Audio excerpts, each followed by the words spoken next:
பாரதி அவர்கள் வந்து என்ன சொல்லியிருக்காங்க அப்படின்னா, செத்து போங்கடா. நீங்க உங்களுக்கு எல்லாம் நல்ல சாவே வராது. இது எந்த வகையில சார் இது வந்து நியாயம்? நீங்க எப்படி பாக்குறீங்க? நியாயம் தான், அவர் சொல்றது நியாயம் தான். ஏன்னா இத்தனை ஆண்டு காலம் திமுகவுக்கு அடிமையா இருந்து ஓட்டு போட்டீங்க. இப்போ ஏன்டா தாவேக்காக்கு ஓட்டு போட்டீங்க? இப்போ யாருக்கு ஓட்டு போட்டிருக்கணும்? நாங்கள் லஞ்சம் வாங்குறதுக்கு ஊழல் பண்ணுறதுக்கு எங்களுக்கு தான் நீ ஓட்டு போட்டிருக்கணும். திமுக பொறுத்த வரைக்கும் அது ஒரு பண்ணையார் கட்சி. மக்கள் அடிமையாக இருக்கணும், அதுதான் திமுக எதிர்பார்க்காத அவர் சொல்லியிருக்கார். இது ஒன்றும் பெரிய வியப்பு இல்லையே. திமுக கொள்கை அதுதான், அதை மக்கள் புரிஞ்சுக்கிட்டா சரி. திமுக பொறுத்த வரைக்கும் அழிக்கப்பட வேண்டிய கட்சி, அழிந்து போக வேண்டிய கட்சி. ஏன்னா அவ்வளவு துரோகம். ஈழத்தமிழுக்கு துரோகம், கச்சத்தீவுக்கு துரோகம், காவிரிக்கு துரோகம், முல்லை பெரியாறு துரோகம், பாலாறு துரோகம். துரோகம்னா கருணாநிதி தான், துரோகம்னா திமுக தான். ஆனால் அந்த திமுகவையும் மக்கள் ஓட்டு போட்டு 5 வருஷம் ஆள வச்சானே இல்லையா? அதற்கு தண்டனை தான் இப்போ அவர்கள் கொடுக்குற சாபம். தாவேக்காவை எதிர்த்து 23% ரெட்டையில வாங்கியிருக்கு. அப்போ உண்மையான கட்சி எது? அதிமுக தான். அப்போ எதிர்காலம் என்பது அதிமுக ரெட்டை இலைக்கு தான் இருக்கே தவிர திமுகவுக்கு இல்லை. பழனியில் 100 கோடி ரூபா இடத்த 2 கோடி ரூபாய்க்கு விற்றுருக்காங்க. நல்ல கைதட்டல் வருது. ஒரு அதிகாரி மேக்சிமம் செத்தே போயிட்டார். யார் கொண்டது? இந்த 100 கோடி எங்கே போனுச்சு? விஜய்க்கு போச்சா? விஷ்ணு ரெட்டிக்கு போச்சா? யாருக்கு போச்சு? யாரை ஏமாத்துறீங்க? பழனி மேட்ரு ஒன்று போதும் விஜய் ஆட்சி காணாமல் போகிறது. சரி, இப்ப அண்மையில வந்து சைதாப்பேட்டையில வந்து ஒரு கூட்டம் நடைபெற்றது. அங்க வந்து அந்த சைதாப்பேட்டையில வந்து மா சுப்பிரமணியன் அவர்கள் வந்து முன்னாள் அமைச்சராக இருந்தாங்க. இப்போ வந்து தோற்கடிக்கப்பட்டிருக்காங்க. இப்ப RS பாரதி அவர்கள் வந்து என்ன சொல்லியிருக்காங்க அப்படின்னா, அந்த சைதாப்பேட்டையில நடந்த அந்த கூட்டத்துல வந்து நீங்க எல்லாருமே வந்து தோற்கடிச்சிட்டீங்க, செத்து போங்கடா. நீங்க உங்களுக்கு எல்லாம் நல்ல சாவே வராது. இது எந்த வகையில சார் இது வந்து நியாயம்? நீங்க எப்படி பாக்குறீங்க? நியாயம் தான், அவர் சொல்றது நியாயம் தான். ஏன்னா இத்தனை ஆண்டு காலம் திமுகவுக்கு அடிமையா இருந்து ஓட்டு போட்டீங்க. இப்போ ஏன்டா தாவேக்காக்கு ஓட்டு போட்டீங்க? இப்போ யாருக்கு ஓட்டு போட்டிருக்கணும்? நாங்கள் லஞ்சம் வாங்குறதுக்கு ஊழல் பண்றதுக்கு எங்களுக்கு தான் நீ ஓட்டு போட்டிருக்கணும். வாக்குன்றது மக்களோட உரிமை தானே சார், அவங்களோட விருப்பம் தானே. அந்த இடத்துல இது வந்து நீங்க என்னானாலும் சரி, நீங்க நாசமா தான் போவீங்க அப்படின்னா அப்ப அவங்க விருப்பத்துக்கு மாறாக எதுவும் பண்ணக்கூடாதா? ஆமா, பண்ணவே கூடாது. ஏன்னா திமுக பொறுத்த வரைக்கும் அது ஒரு பண்ணையார் கட்சி. மக்கள் அடிமையா இருக்கணும், அதுதான் திமுக எதிர்பார்க்காத அவர் சொல்லியிருக்கார். இது ஒன்றும் பெரிய வியப்பு இல்லையே. திமுக கொள்கை அதுதான், அதை மக்கள் புரிஞ்சுக்கிட்டா சரி. மக்கள் அதை புரிந்து கொண்டால் சரி.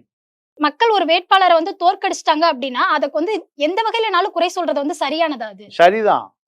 ஏன்னா எனக்கு வந்தா வடிவேல் சொல்றது போல, எனக்கு வந்தா ரத்தம், அடுத்தவனுக்கு வந்தா தக்காளி சட்னி, அதுதான். அப்போ திமுகவுடைய கொள்கையே என்னன்னா, திமுகவுக்கு ஓட்டு போட்டவன் பூரா நல்லவன், படித்தவன், திமுகவுக்கு ஓட்டு போடாத பூரா முட்டாள். இதுதானே பாலிசி. அதைத்தான் அவர் சொல்றாரு. எனக்கு திமுகவுக்கு ஓட்டு போடாதவன் பூரா நல்லா சாக மாட்டேங்க அப்படின்னு சொல்றது இயல்பு தான். சரி, இப்ப நாளை பொழுதுலேயே வந்து திடீர்னு வந்து ஓட்டு கேட்க போகணும் அப்படின்னா சைதாப்பேட்டையில அந்த மக்களை தேடிதான் போவாங்க. எங்களுக்கு ஓட்டு போடுங்க அப்படின்னு கேட்டுதான் போவாங்க. அப்போ வந்து மக்கள் வந்து இதை மறந்துருப்பாங்க, எப்படினாலும் மறந்துருப்பாங்க அப்படின்னு சொல்லிட்டு மக்களை வந்து முட்டாள்தனமா நினைக்கிறத வந்து அதுதான் திமுக. அதுதான் திமுக. திமுக பொறுத்த வரைக்கும் அழிக்கப்பட வேண்டிய கட்சி, அழிந்து போக வேண்டிய கட்சி. ஏன்னா அவ்வளவு துரோகம். ஈழத்தமிழுக்கு துரோகம், கச்சத்தீவுக்கு துரோகம், காவிரிக்கு துரோகம், முல்லை பெரியாறு துரோகம், பாலாறு துரோகம். துரோகம்னா கருணாநிதி தான், துரோகம்னா திமுக தான். ஆனால் அந்த திமுகவையும் மக்கள் ஓட்டு போட்டு 5 வருஷம் ஆள வச்சானே இல்லையா? அதற்கு தண்டனை தான் இப்போ அவர்கள் கொடுக்குற சாபம். ஏன்னா என்ன நடந்தாலுமே வந்து திமுக வந்து எங்களுக்கு எப்பவுமே திமுக கூட தான் நாங்க இருப்போம் அப்படின்ற மாதிரி மக்களும் சில பேர் இருக்காங்க. ஆனா இப்பவுமே வந்து சில பேர் ஏன்டா ஓட்டு போட்டோம் அப்படின்ற மாதிரியும் ஒரு நினைப்போட இருக்காங்க, நம்ம திமுகக்கே பண்ணிருக்கலாமா அப்படின்னு. ஏன்னா கொளத்தூர்ல வந்து முதல்வர் மு க ஸ்டாலின் வந்து தோத்ததுல இருந்து இந்த மாதிரியும் நினைப்பு வந்து வருது. திமுக சீக்கிரம் அழியாதான்னு நிறைய பேர் நினைக்கிறோம். திமுக சீக்கிரம் அழிஞ்சு போகாதுன்னு நினைக்கிறோம். ஏன்னா இப்ப ஏடிஎம்கே வந்து இன்னும் வெளியே தெரியாத மாதிரி இருக்கு, திமுக தான் வந்து அடுத்து நிக்கிற மாதிரி இருக்கு. இதை நீங்க எப்படி பாக்குறீங்க? எப்படி இல்லம்மா, அதாவது திமுக அழிஞ்சு போச்சுமா. திமுகவுடைய வாக்கு வங்கிய முஸ்லீம், கிறித்துவர்கள், தலித்து வாக்கு வங்கி தான் திமுகவுடைய வெற்றிக்கே காரணம். இப்போ திமுக அந்த 3 வாக்கு வங்கி இல்லை. முஸ்லீம்களும் இல்லை, கிறித்துவர்களும் இல்லை, தலித்துகளும் இல்லை. எல்லாம் எங்க போயிட்டாங்க? விஜய்கிட்ட போயிட்டாங்க. அப்போ திமுக எந்த காலத்திலையும் வெற்றி பெறாது. ஏன்னா திமுகவுக்கு இப்போ வாங்கிய வாக்கு வங்கி 25%. 25%. 10% தாவேக்காக்கு போயிடுச்சு. அதாவது தலித் வாக்கு, முஸ்லீம் வாக்கு, கிறித்துவ வாக்கு, கம்யூனிஸ்ட் வாக்கு, வைகோ எல்லாம் போயிட்டாங்க. காங்கிரஸ் வாக்கும் போயிடுச்சு. அப்போ திமுக எங்கே இருக்கு வாக்கு? 15% வாக்கை வைத்து விஜயை எதிர்த்து முதலமைச்சர் ஆக முடியுமா? அந்த கோபத்தினுடைய வெளிப்பாடு தான் நீங்கள் சாபம் விடுறது, சபிக்கிறது, மண்ணள்ளி தூத்துறது இதெல்லாம். அதனால திமுக எந்த காலத்திலையும் அது எழுந்திருக்கவே முடியாது. அப்ப இனியும் வந்து ஸ்ட்ராங்கா இருக்கிறது தாவேகா அரசுனே சொல்லலாமா சார்? ஆமா ஆமா. அப்ப ஏடிஎம்கே சார்? ஏடிஎம்கே எதிர்கட்சி அரசியலை செய்யல. இப்போதான் எடப்பாடி ஆரம்பிச்சிருக்காரு. 5 ஆண்டு காலம் திமுகவை எதிர்த்து இருந்தாருன்னா விஜய் நாற்காலி எடப்பாடிக்கு தான். எடப்பாடி எதிர்கட்சியே செய்யாம திமுகவோடு கொஞ்சி குழாவி கள்ளக்கூட்டை வைத்திருந்ததுனால மக்கள் திமுகவை வெறுத்ததை விட அதிமுகவை வெறுத்தான். அதுதான் அதிமுக 3வது இடத்துக்கு போயிடுச்சு. ஆனா வாக்கு வங்கியில 2வது இடத்துல தான் இருக்கு. 23% திமுக எதிர்த்து தாவேக்காவை எதிர்த்து 23% ரெட்டையில வாங்கியிருக்கு. அப்போ உண்மையான கட்சி எது? அதிமுக தான். திமுக கூட 13 கட்சி கூட்டணி 25% தான். இது தனியார் நின்று 23% வாங்கியிருக்கு. அப்போ எது பெரிய கட்சி? அதிமுக தான்.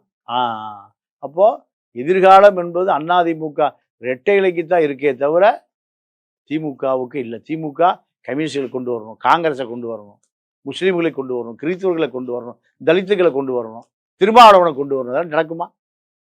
வாய்ப்பே இல்லை. அப்போ திமுக இந்த தாவேக்கா எதிர்ப்பில் முதல்ல இருக்கிறது அதிமுக தான். 2வது தான் திமுக. இது எல்லாமே வந்து உண்மையாகவே மக்கள் நலன் என்ற ஒரு அடிப்படையில் இன்னும் ஒரு 6 மாதம் போனால் தான் தாவேக்காவுக்கு இது மக்கள் ஆட்சியா, மக்கள் விரோத ஆட்சியா, அதிகாரிகள் ஆட்சி நடத்துகிறார்களா, இல்லை அமைச்சர்கள் ஆட்சி நடத்துகிறார்களா, அமைச்சர்கள் அதிகாரிகளுக்கு அடிமையா, அதிகாரி அமைச்சர்களுக்கு அடிமையா, அதிகாரிகளை அமைச்சர்கள் வேலை வாங்க முடியுதா, இவர்களையெல்லாம் விஜய் வேலை வாங்க முடியுதா? இதெல்லாம் எவ்வளோ நாள் ஆகும்? ஒரு 6 மாத காலம். இப்போ 3 மாதம் ஆயிருக்கு. இன்னொரு 3 மாதத்துல இந்த ஆட்சியினுடைய அலங்கோலம் வெளியில வர ஆரம்பிச்சு. ஏன்னா திட்டமே நம்ம பார்த்துட்டு இருக்கோம். அவர் சொல்லக்கூடிய திட்டங்கள் எல்லாமே வந்து புதுசாக வந்து இருக்கு.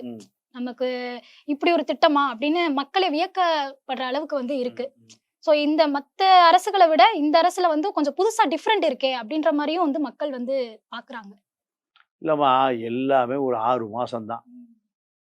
ஒரு கிரேக்க பழமொழி இருக்கு, கப்பல் புதுசா, கப்பலினுடைய படகு புதுசான்னு. கப்பலை புதுசாக்க முடியாது. கப்பலில் ஓட்ட உடசல், உளுத்து போன, ஊறி போன படகுகளை மாற்றலாம். அதுக்கு கப்பலை மாற்ற முடியுமா? இதுதான் அந்த கிரேக்க பழமொழி. அதே போல தான் இது. ஆட்சி அதிகாரிகளையோ ஆட்சி அவலங்களையோ மாற்ற முடியாது. எதை மாற்ற முடியும்? ஊழல் அதிகாரிகளை மாற்ற முடியும். ஊழல் அதிகாரிகளை கூட கட்டுப்படுத்த முடியாத நிலைமையில தான் போயிருக்கு. இப்போ நீர்வழித்துறை அமைச்சராக இருக்கிற புஷி ஆனந்த் கமிஷன் வாங்குறாரு, புகார் வருது. புகார் வருகிற பொழுது அந்த துறை செயலாளர் சத்யபிரதா சாகு ஐஏஎஸ் மாத்துறாங்க. அப்போ ஊழல் நடந்திருக்கு தான் அர்த்தம். ஏன் ஸ்டேஷன்ல இன்ஸ்பெக்டரை டிரான்ஸ்ஃபர் பண்றீங்க, சஸ்பெண்ட் பண்றீங்க? நல்ல அதிகாரி ஏங்க சஸ்பெண்ட் பண்றீங்க? அவரை ஊழல் பண்ணா தானே சஸ்பெண்ட் பண்ணணும். அப்போ சத்யபிரதா சாகு ஊழல் பண்ணியிருக்காரா, இல்ல புஷி ஆனந்த் ஊழல் பண்ணியிருக்காரா? ஏவா வேலு திமுக அமைச்சர் இருந்து பல ஆயிரம் கோடி திருடி கொடுத்த அதே செக்ரட்டரி ஆதவர்ஜுனான் இருக்காரு. ஏன் அவர் மேல் நடவடிக்கை எடுக்கல? ஆதவர்ஜுனா பார்க்க போகும்போது 300 கோடி ரூபாய் லஞ்சம் கொண்டு போறாரு. ஏன் பார்க்க அவர் என்ன வச்சிருக்கீங்க? ஊழல் அதிகாரிகளை நீங்க வச்சிருப்பதுக்கு என்ன காரணம்? ஊழல் பண்ணி கொடுப்பாங்கண்ணா, அதான காரணம். ஒரு ஒரு இன்ஸ்பெக்டர் ஸ்டேஷனுக்கு வந்தா எஸ்ஐ சொல்லிடுவான், சார் இது மாச வருமானம் 5 லட்ச ரூபா வருது சார். எங்கெங்கேயா வாங்குற? ஜவுளி கடை, புட்டி கடை, டீ கடை, நகை கடை, சாராய கடை, டாஸ்மாக் கடை, கட்டடம் எல்லாம் வாங்கி 2 லட்சம் வந்துடுது சார். அப்படி என்ன பண்ணணும்? அந்த இன்ஸ்பெக்டர்ல எஸ்ஐயை மாற்றணும் இல்லையா? அவருக்கு ப்ரொமோஷன் கொடுத்தா என்ன அர்த்தம்? இப்போ அப்படிதான் ஓடிட்டு. ஆனா இப்ப நிறைய நியூஸ்கள்லாம் நம்ம பாக்குறோமே சார், ஊழல் நடக்கப்பட்டது அப்படின்னா உடனே வந்து சஸ்பெண்ட் பண்றாங்க. அடுத்த நொடியே வந்து டிவிகே அரசுக்கு தான் வந்து அதிகப்படியான ஒரு கைத்தட்டல் வர மாதிரில சார் இருக்கு. ஆமா, கைதட்டல் தான் நிறைய வருது. பழனியில 100 கோடி ரூபா இடத்த 2 கோடி ரூபாய்க்கு வித்துருக்காங்க. நல்ல கைதட்டல் வருது. ஒரு அதிகாரி ரகசியமா செத்தே போயிட்டார். யார் கொன்னது? இந்த 100 கோடி எங்க போனுச்சு? 100 கோடி லஞ்ச பணம் யாரை ஏமாத்துறீங்க? அந்த வழக்கு பழனிக்குள்ளே சுத்திட்டு இருக்கு. ஐஜி ஆபீஸில் இருந்து அந்த ரெஜிஸ்ட்ராருக்கு யார் உத்தரவிட்டது? 2 கோடி ரூபாய் வாங்கிட்டு 100 கோடி ரூபாய் இடத்த பதிவு பண்ணுங்க, ரிஜிஸ்டர் பண்ணுங்கன்னு யார் இன்னைக்கு வரைக்கும் கண்டுபிடிக்கலையே. ஆட்சி யார் ஆட்சி? டிவிக்கு ஆட்சியில் 100 கோடி ரூபாய் யாருக்கு போச்சு? விஜய்க்கு போச்சா? விஷ்ணு ரெட்டிக்கு போச்சா? யாருக்கு போச்சு? யாரை ஏமாத்துறீங்க? கீழேயே மேலிருந்து உத்தரவு போகாமல் ஒரு 100 கோடி ரூபா இடத்த 2 கோடிக்கு பத்திரப்பதிவு பண்ண முடியுமா? எப்படி மக்கள் கைதட்டுறான்? காரி துப்ப போறான். பழனி மேட்ரு ஒண்ணு போதும் விஜய் ஆட்சி காணாம போறது. ஒரு ஆள் முக்கியமான ஆள் செத்து போயிட்டான், அன்வர்தீன். அவரு தான் இந்த ஊழல் செய்வதற்கு ஆளுங்கட்சியான ஏதோ ஒரு அதிகார மையத்துக்கு உறுதுணையா இருந்தவர். அவர் சொல்லிடுவாரு, அவரை கொண்டு விட்டானுவ. அவரை கொண்டு விட்டானுங்க, ஜெயிலுக்குள்ளே செத்து போயிட்டாரு. அது வந்து டிவிகே தான் பண்ணிருக்காங்கன்னு சொல்றீங்களா? அது விசாரிக்கிறது யாருடைய கடமை? அரசினுடைய கடமை. எப்படி ஒரு அரசாங்க அதிகாரத்துக்குள்ள ஊழல் பண்ண ஒரு நபர் எப்படி சாக முடியும்? ஆம்ஸ்ட்ராங் கேஸ்ல என்கவுண்டர், திருவேங்கடத்தை என்கவுண்டர் பண்ணாங்க, சுட்டு கொண்டாங்க. அவன் தான் உண்மையான சாட்சி. அவனை யாரு கொண்டாங்க? பாமக வந்து கொண்டாங்களா? இல்ல அதிமுக வந்து கொண்டாங்களா? காங்கிரஸ்காரன் வந்து கொண்டானா? ஆம்ஸ்ட்ராங் கொலை இருக்கும்போது யார் ஆட்சி? திமுக ஆட்சி. அப்ப திமுகவில் உண்மையை சொன்ன திருவேங்கடம் உட்பட 3 பேர் என்கவுண்டர் பண்ணி சுட்டு கொல்லப்பட்டான். அதே போலதான் அன்வர்தீனுடைய மரணமும். அவனுக்கு உண்மை தெரியும். உண்மை தெரிஞ்சவன அவன் காட்டி கொடுத்துருவான, அவன் கொல்லப்பட்டான். அதுதானே காரணம். யார் ஆட்சி நடக்குது? இந்த ஆட்சியில் யார் உத்தரவு போட முடியும்? யார் ரிஜிஸ்ட்ராருக்கு உத்தரவு போட முடியும்? யார் பதிவு பண்ண முடியும்? யார் எங்க போச்சு 100 கோடி?